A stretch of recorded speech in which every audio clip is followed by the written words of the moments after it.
Kami siap dengar firman Tuhan di dalam nama Tuhan Yesus.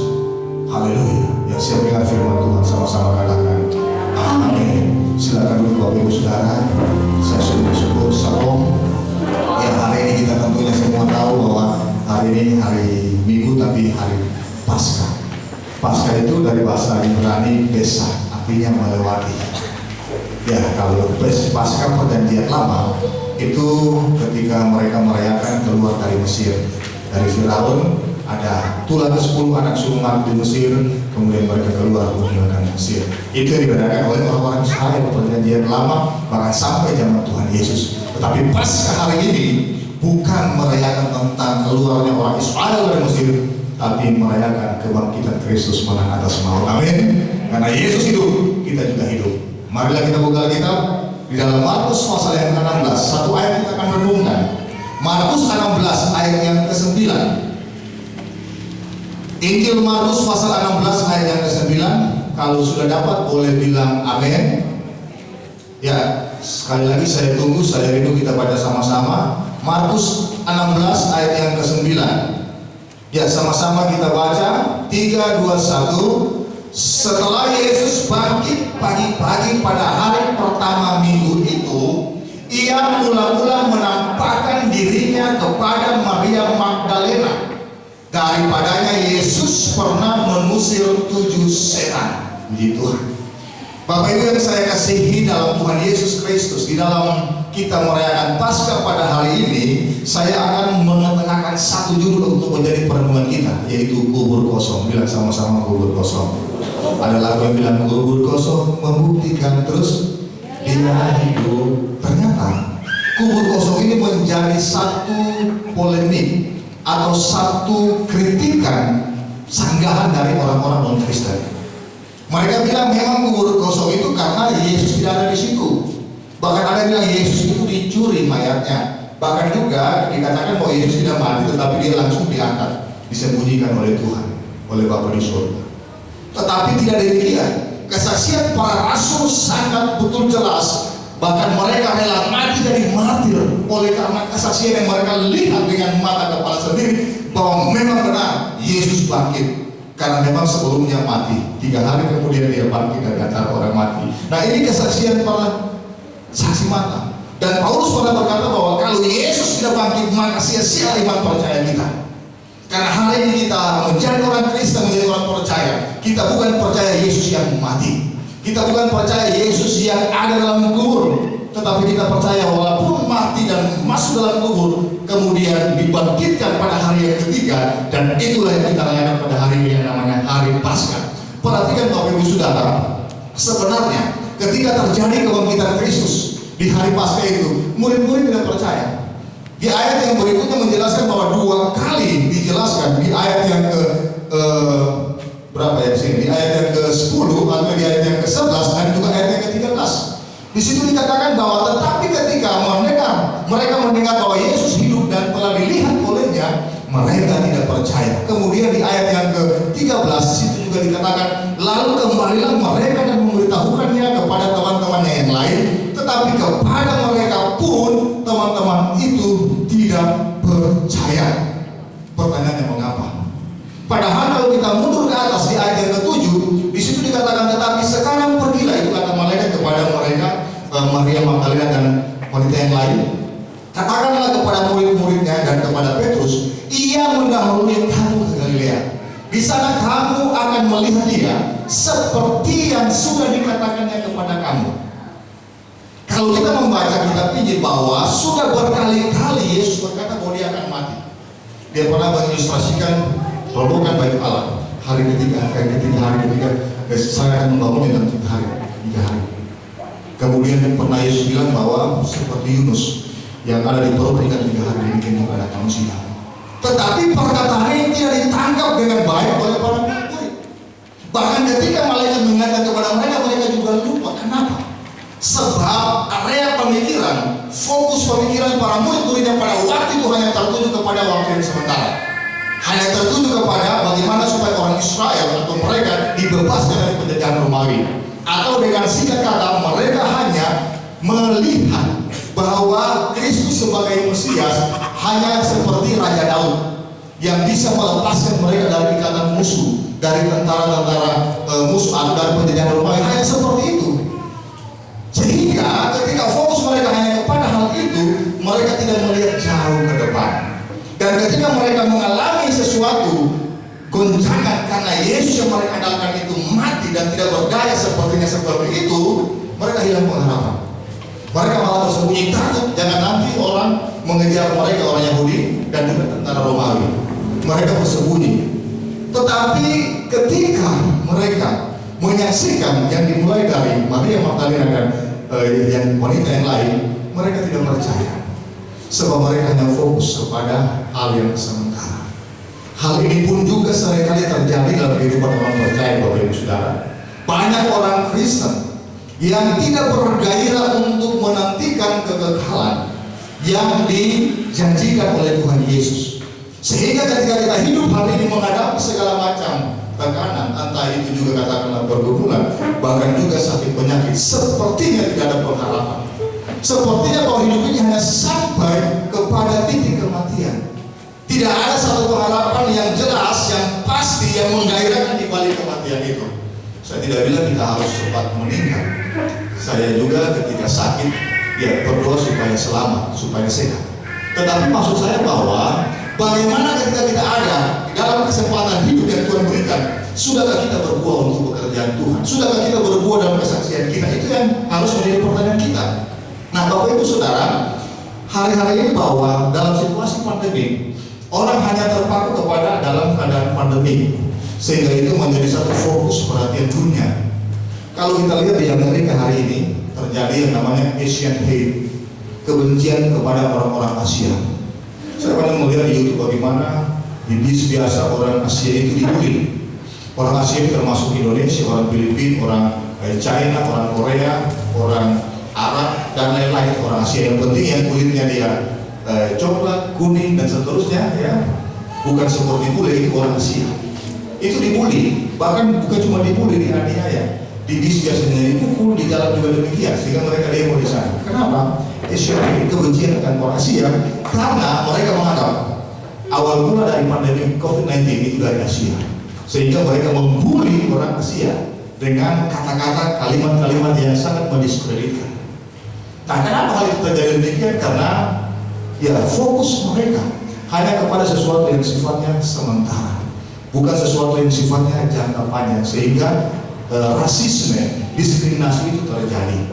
Tetapi saya mengatakan bahwa kubur kosong membuktikan dia hidup, bahwa Yesus membawa kepada rencana kehidupan bukan cuma pada hari ini, tapi sampai kepada kehidupan yang akan. Amin.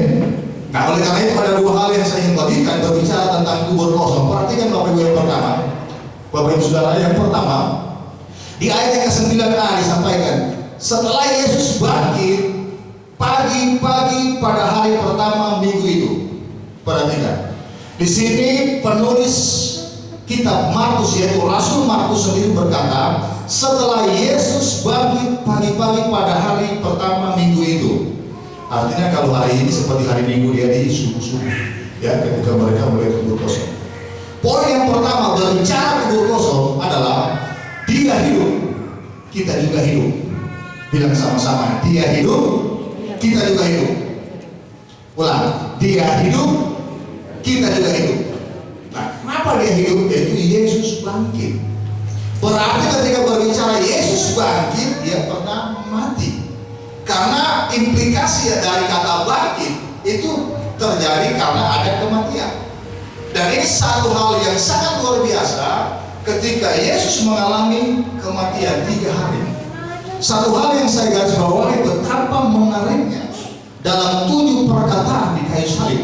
Satu kata Yesus berkata begini, Bapa, ke dalam tanganmu kuserahkan nyawaku.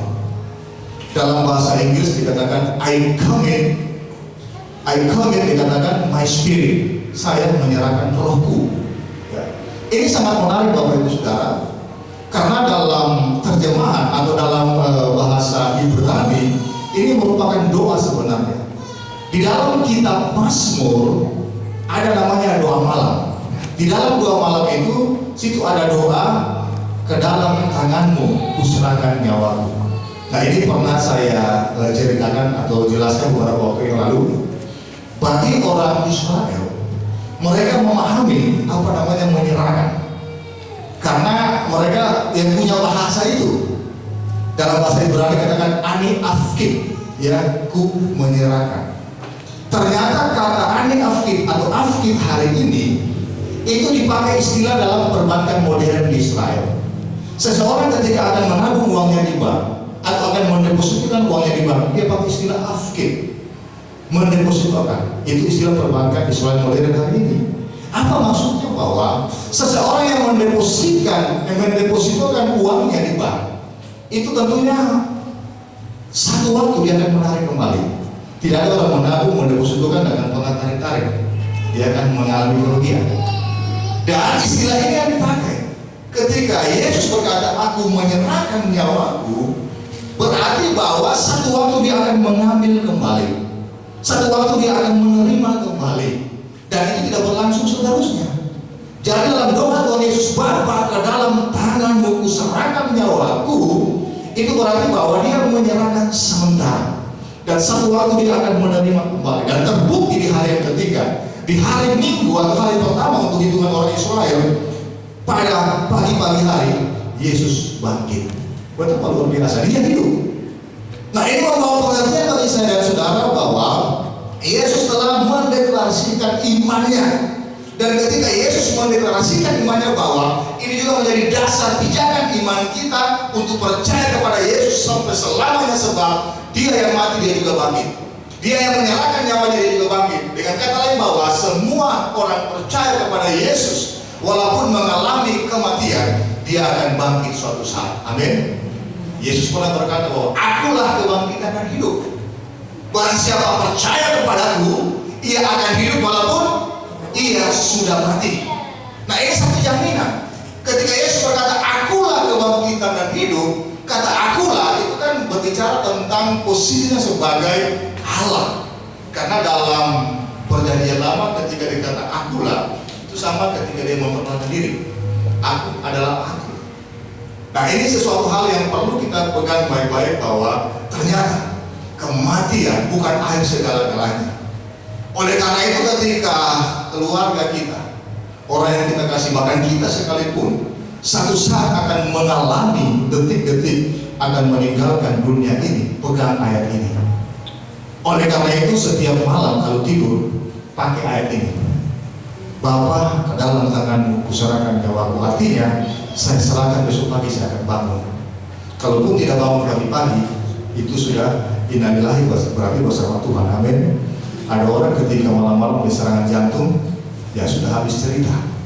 Tetapi saya dalam doa saya setiap malam selalu begitu, Bapa, ke dalam tangan kuserahkan nyawamu. Istriku, anak-anakku, keluargaku, jemaat juga saya doakan begitu. Kenapa? Karena ini merupakan satu pijakan iman, bahwa sementara waktu dan kita akan memperoleh kembali. Ini sangat penting. Dan pijakan iman ini pun kita harus pegang dalam kehidupan orang Kristen, supaya kenapa? Bahwa kita punya satu keyakinan bahwa Yesus yang mati itu bangkit kembali, dan siapapun juga yang percaya kepadanya, termasuk saya dan saudara, kita tidak akan mati selamanya. Amin. Kan saya melihat beberapa waktu ini di lingkungan kita, masyarakat ada tradisi pembersihan kubur, begitu, mau cewek, ya. Ini sangat bagus sebenarnya kalau kita memahami maknanya. Saya biasa senang baca-baca nisan. Misalnya si A, si B, dia meninggal tahun sekian, dia hidup lahir tahun sekian, meninggal tahun sekian, ada batas. Supaya kita menyadari bahwa siapapun saya dan saudara, satu saat kita juga akan seperti itu. Nanti ada orang-orang generasi berikutnya yang akan datang memperhatikan makam kita. Tapi dengan baik bahwa kematian bukan akhir segala-galanya. Amin. Nah, itulah yang merupakan satu keyakinan kita, bahwa ketika Yesus dia menyerahkan nyawanya, dia hidup pada hari yang ketiga. Dan juga saya dan saudara, kita juga akan hidup selama-lamanya, walaupun nanti mungkin akan mati. Nah, pertanyaan saya, selama kita hidup apa yang kita lakukan? Nah, kalau kita belajar kepada apa Yesus katakan, Bapa, ke dalam tanganmu kuserahkan nyawaku. Menyerahkan nyawa ini bukan cuma roh untuk kita meninggalkan tubuh yang fana ini. Kata nyawa itu dalam bahasa Yunani psuke. Indonesia bilang psikis, psikologi. Psikis itu jiwa, pikiran, perasaan, kehendak. Maka dalam kehidupan kita yang masih sisa ini, di dalam Paskah yang kita rayakan tahun ini, hendaklah kita juga hidup menyerahkan nyawa kita, hidup menyerahkan hidup kita, pikiran, perasaan, kehendak kita untuk sama seperti Kristus. Amin. Kalau kita buka dalam Filipi pasal 2 ayat yang kelima, bisa ditampilkan. Filipi 2 ayat yang kelima. Ya, hendaklah kamu dalam hidupmu bersama menaruh pikiran dan perasaan yang terdapat juga dalam Yesus Kristus atau Kristus Yesus. Kalau kita baca seterusnya berbicara tentang Yesus, dia tidak menganggap kesetaraan dengan Allah sebagai milik yang harus dipertahankan. Dia mati, dia lahir secara hina, kemudian mati sampai mati di kayu salib. Artinya bahwa dalam kehidupan kita yang sementara ini, ketika kita menyerahkan nyawa kita kepada Tuhan dalam bentuk hidup yang Tuhan berikan untuk memiliki pikiran perasaan seperti Kristus. Nah, ini sangat luas artinya Bapak Ibu Saudara, sehingga saya punya kerinduan jemaat yang ada di tempat ini bukan jemaat yang kanak-kanak terus. Kita harus dewasa. Pikiran perasaan kita harus dewasa. Kita harus terfokus kepada Kristus, kepada pelayanan yang lebih luas, bukan hanya kepada kita. Sehingga setiap pribadi kita harus ada dalam pelayanan. Pelayanan ini bukan skopnya sempit hanya di gereja, tapi dimanapun kita berada. Ketika kita berkata-kata dengan positif di media sosial, itu pelayanan. Ketika kita memberikan nasihat kepada orang-orang dengan kesaksian hidup kita yang juga jadi berkat, itu pelayanan. Karena pelayanan itu sangat universal, sangat luas. Maka kehidupan kita harus mencari berkat dimanapun kita berada. Untuk sama dengan pikiran Kristus itu tidak gampang. Membutuhkan satu memampukan segala keakuan kita. Sebab Paulus bilang, hidupku bukan aku lagi, tetapi Kristus yang hidup di dalam aku. Itu tidak gampang. Bapak Ibu Saudara, ketika berbicara rendah hati, tadi malam saya sharing dengan anak kami Sharon, dia cerita tentang rendah hati. Dia cerita, luar biasa juga. Ya, bagaimana berbicara rendah hati itu, dia bilang begini, Pak, kalau misalnya ya saya dan teman-teman ada orang yang sangat, katakanlah dia itu ya kehidupannya tidak jadi berkat, menjengkelkan lah begitu.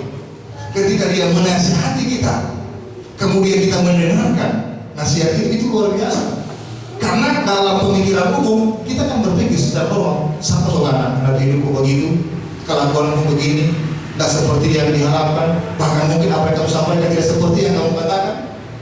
Kita kan biasa berpikir begitu secara umum, itu wajar, manusiawi, normal. Tetapi ketika kita mendengarkan kata-kata orang, ketika kita mendengarkan nasihat orang, masukan orang, mungkin tidak seperti apa yang dikatakan, kemudian kita menerima, ternyata itu adalah bagian daripada kerendahan hati.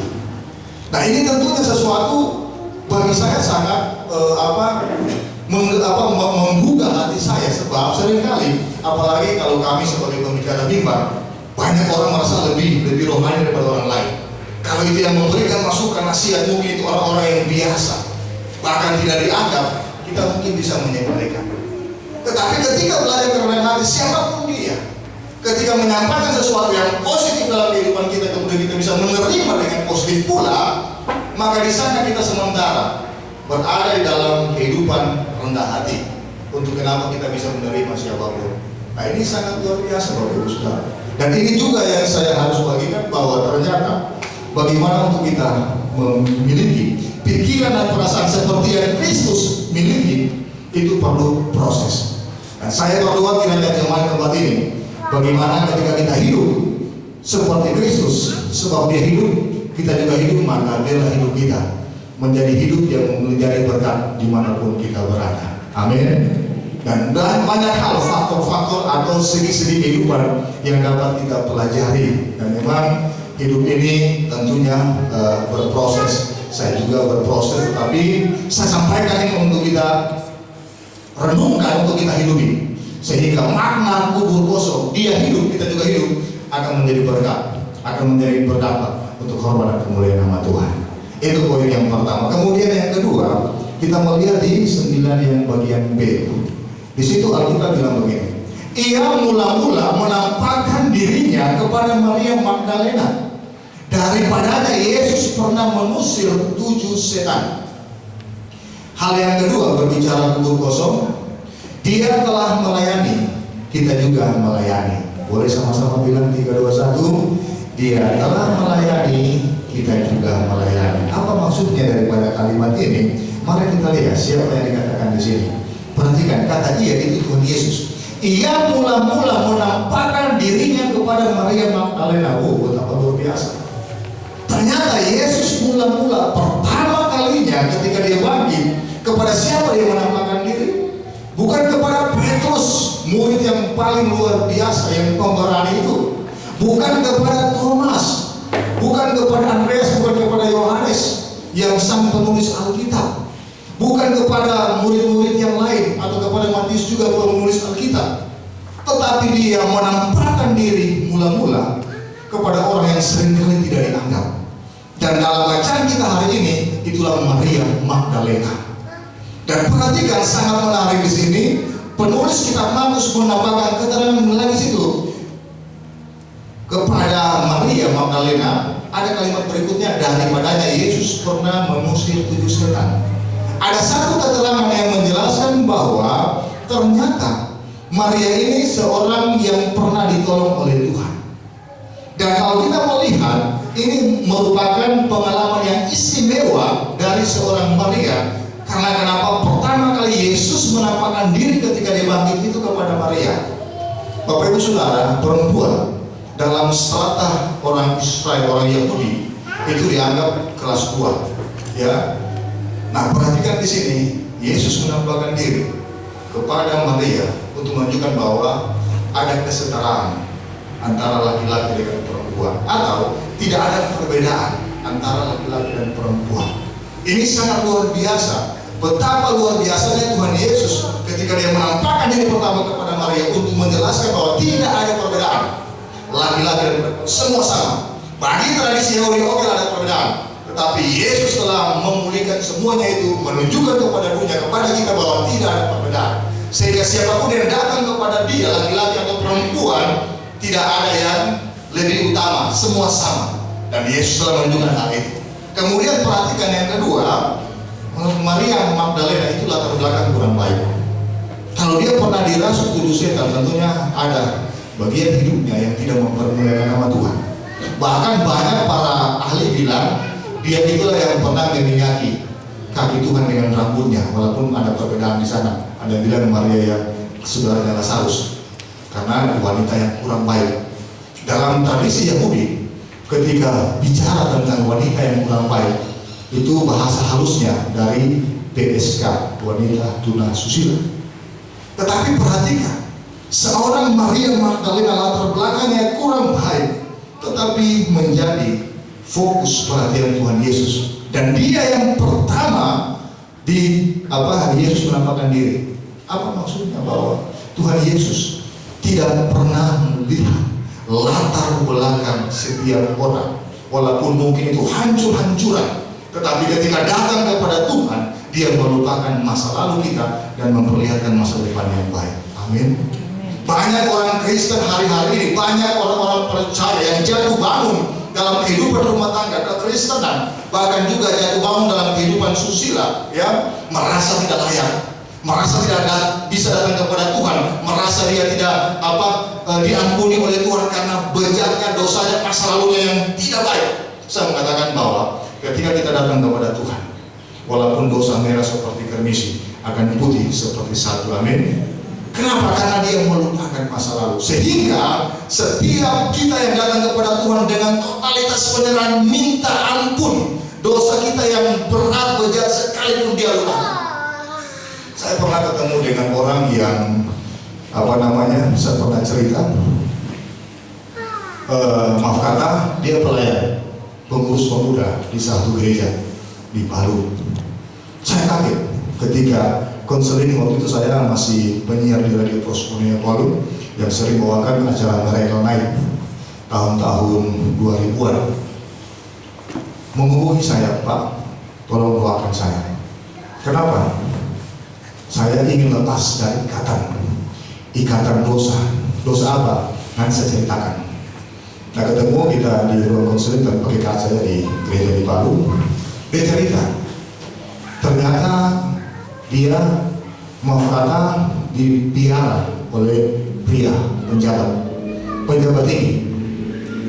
Saya kaget, tapi saya tidak tunjukkan kaget saya. Kenapa? Karena dia pelayan pengurus pemuda di salah satu gereja, aktif. Nah, karena dia aktif, dia tidak rasa layak untuk melayani Tuhan karena dia dihantui dengan dosanya, dengan pelanggarannya. Saya tanya bagaimana bisa peristiwanya? Orang tidak tahu. Dia bilang setiap hari Sabtu kami ketemu di Makassar, tinggal di hotel. Jadi ketika hari Minggu pulang lagi ke Palu, dia kerja hidup seperti biasa. Ini berulang-ulang, dia tidak tahan. Saya bilang, laki-laki ini beristri, iya beristri, bahkan penjabat. Oh, saya bilang, kalau kita datang kepada Tuhan, Tuhan pasti mengampuni. Saya tahu itu Pak, tapi saya tidak bisa lepas. Ulang-ulang terjadi lagi, ulang-ulang terjadi lagi. Ya, saya katakan begini, Mbak Ses, karena waktu itu umur saya lihat sama. Saya bilang begini, saya doakan tapi berniatlah untuk lepas. Tinggalkan laki-laki itu, katakan saya mau hidup normal, saya mau hidup melayani. Apa dia bilang? Iya, saya doakan. Saya pesan yang terakhir, saya bilang begini, kalau kamu jatuh lagi, kalau kamu misalnya tidak mau kamu sudah minta ampun kemudian jatuh lagi, jangan sungkan-sungkan hubungi saya. Kenapa? Karena saya akan terus mengcover. Jangan kamu rasa tidak layak. Kenapa? Karena orang yang sudah jatuh dalam dosa seperti ini itu tekanan yang luar biasa, sulit akan terlepas. Saya tahu. Dan orang seperti ini perlu akan dibimbing, dan dia pasti akan jatuh berkali-kali. Nah, biasanya hamba-hamba Tuhan ketika orang jatuh lagi, dia tidak mau terima, dia katakan tidak mau keluar, bahkan orang itu sudah terikat dan memang tidak mau keluar. Padahal dia mengalami kesulitan yang sangat besar, yang sangat berat. Nah, singkat cerita ketika dia jatuh lagi, dia katakan, Pak, saya jatuh lagi. Saya bilang, terus engkau berniat untuk keluar, tinggalkan. Nah, itu berulang-ulang.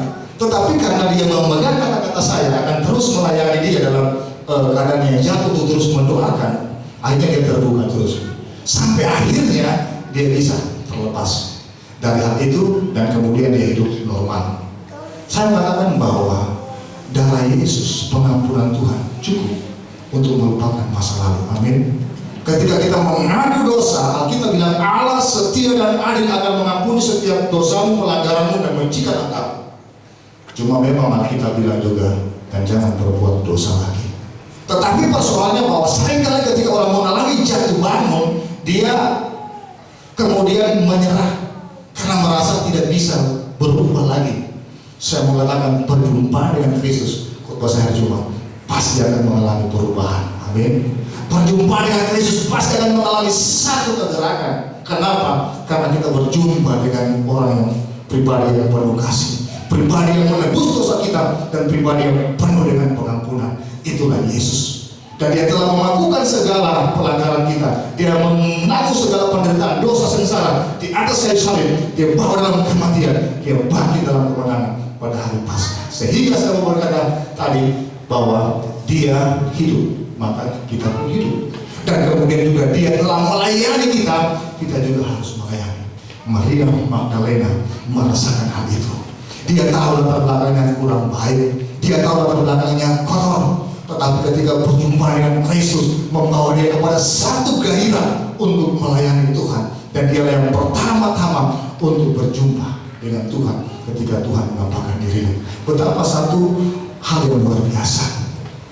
Kemudian perhatikan, Tuhan Yesus pasti melihat kehidupan seorang Maria Magdalena. Coba buka di Lukas pasal 8 ayat 1 sampai dengan ayat ketiga.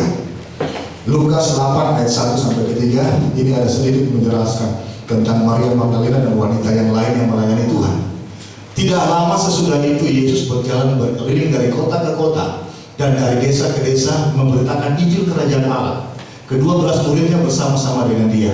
Yang berikutnya, dan juga beberapa orang perempuan yang telah disembuhkan dari roh-roh jahat atau berbagai penyakit, yaitu siapa? Maria yang disebut Magdalena yang telah dibebaskan dari 7 roh jahat. Ayat yang ketiga, nah ini yang menarik. Yohana istri Kusa, bendahara Herodes, Susana dan banyak perempuan lain, perempuan-perempuan yang melayani rombongan itu dengan kekayaan mereka. Mereka melayani Tuhan bukan dengan sesuatu yang kelihatan, karena mereka wanita. Tetapi apa yang mereka miliki, termasuk kekayaan mereka, mereka persembahkan untuk melayani Tuhan. Kenapa? Karena mereka telah merasakan betapa luar biasanya kasih Tuhan dalam kehidupan mereka. Apa yang mereka alami, terutama Maria Magdalena, sehingga apapun yang dia miliki dia persembahkan untuk hormat kemuliaan nama Tuhan di dalam melayani Tuhan. Artinya pengorbanan yang tulus. Ini yang dilihat oleh Tuhan Yesus ketika menampakkan diri di hari Paskah, di minggu hari pertama pada waktu itu, berbicara tentang sesuatu hal yang istimewa karena Yesus melihat Maria Magdalena seorang yang tulus. Dia memberikan sesuatu yang ada dalam kehidupannya, tidak ada dengan satu hal untuk menuntut balas. Dia memberikan dengan tulus. Itu dipertimbangkan oleh Tuhan. Betapa luar biasa. Saya katakan bahwa hari ini di dalam kebangkitan Kristus, mungkin Tuhan tidak menampakkan diri kepada kita pada hari ini secara visual, secara nyata, tapi dengan baik. Berita ini harus sampai kepada kita bahwa ketika Yesus menampakkan diri dalam firman yang saya sampaikan pada hari ini, bahwa saya dan saudara kiranya menjadi pelayan-pelayan Tuhan yang tulus. Amin. Apapun yang saya dan saudara miliki, mungkin itu skill, keahlian, mungkin itu kemampuan waktu kita, tenaga kita bisa berikan kepada Tuhan. Banyak hal. Lewat gereja ini juga bisa, lewat dimanapun kita berada. Segala sesuatu yang kita kerjakan untuk hormat kemuliaan nama Tuhan, di situ kita melayani Tuhan. Segala sesuatu yang kita kerjakan dengan tulus, kita sementara melayani Tuhan. Jangan saudara anggap ketika kita membantu orang lain, ketika kita menolong orang lain dengan tulus, itu bukan untuk Tuhan. Hari ini di zaman yang namanya dunia semakin semakin konsumtif, itu kita sangat susah.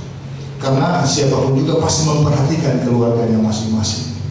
Tetapi dalam era seperti ini, ketika kita ada di dalam perhatian kepada orang lain, mungkin hanya doa atau nasihat atau sesuatu yang kita miliki mungkin itu kecil, tetapi kita lakukan dengan tulus hati sesuai dengan kemampuan kita, di sana ada Tuhan yang menampakkan diri kepada kita. Amin. Kalau Tuhan menampakkan diri kepada kita, tentunya tidak sia-sia, pasti ada sesuatu hal yang dikerjakan. Dan oleh karena itu, apapun yang saudara dan saya kerjakan dalam kehidupan kita, lakukan sesuatu dengan tulus. Amin. Ketika kita melayani Tuhan, lakukan dengan tulus. Jangan kita mempersoalkan segala sesuatu, pandangan orang, penilaian orang atau apapun juga, tapi lakukan itu dengan tulus. Ketika kita terjun dalam segala hal yang kita kerjakan untuk siapapun juga, kita mengerjakannya untuk Kristus. Hari ini Bapak Ibu Saudara, di Paskah di tahun ini, marilah kita melayani Tuhan, sebab Dia juga telah melayani. Di gereja ini terbuka pelayanan, tentunya ada ketentuan-ketentuan yang harus kita ikuti, dan juga apapun yang kita berikan mungkin tidak kelihatan oleh orang lain, tetapi ketika kita lakukan dengan penuh ketulusan, kita sementara melakukan untuk Yesus, seperti Maria Magdalena. Dan saya percaya bahwa kubur kosong akan menjadi bermakna bagi saya dan saudara. Amin. Dan oleh karena itu, berbicara tentang kubur kosong, bahwa Dia hidup, maka kita juga hidup. Percayalah bahwa walaupun nanti kita akan mengalami kematian, tetapi karena Yesus hidup, maka kita pun juga pasti akan hidup. Tetapi dalam kehidupan kita yang Tuhan berikan, serahkanlah segala sesuatu yang kita miliki, yang kita punyai, untuk hormat kemuliaan nama Tuhan. Karena Tuhan melihat ketulusan hati kita. Karena Dia lebih dulu melayani kita, maka kita juga melayani Tuhan dengan segala potensi yang Tuhan berikan kepada saya dan saudara. Amin. Untuk firman Tuhan, selamat Paskah, Tuhan memberkati.